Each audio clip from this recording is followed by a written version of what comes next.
Kilauea volcano in Hawaii erupts in a region that has not experienced an eruption since 1974.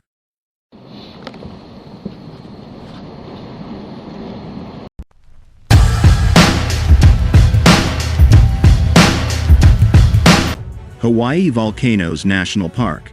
Officials began lowering the alert level at Hawaii Volcanoes National Park after the Kilauea volcano began erupting Monday morning in an area that hasn't seen an eruption in nearly 50 years. According to an alert from the USGS Hawaiian Volcano Observatory, HVO, the volcano's alert level for ground hazards was raised from alert to warning status, and the Aviation Color Code was changed from orange to red after the new eruption began around 12:30 p.m. local time, 6:30 a.m. Eastern Time.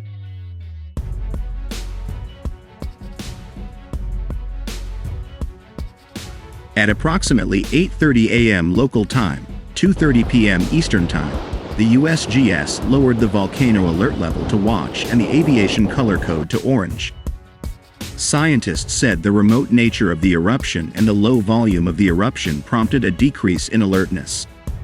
Scientists say the eruption likely started about a mile south of the Kilauea caldera and north of the Kauai and Helena Pali Pass systems within the national park.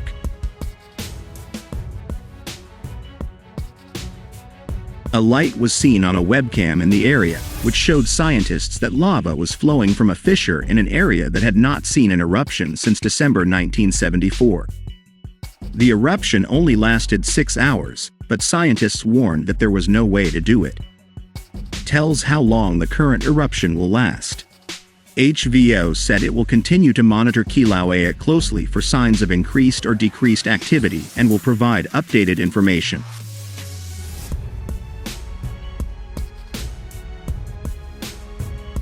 Hazards associated with the current eruption include the release of toxic volcanic gases, which could have far-reaching impacts downwind. Additionally, VOG has been observed downwind of Kilauea and can pose a potential airborne health hazard to residents and visitors to the area, as well as causing damage to crops and other plants and injuring animals.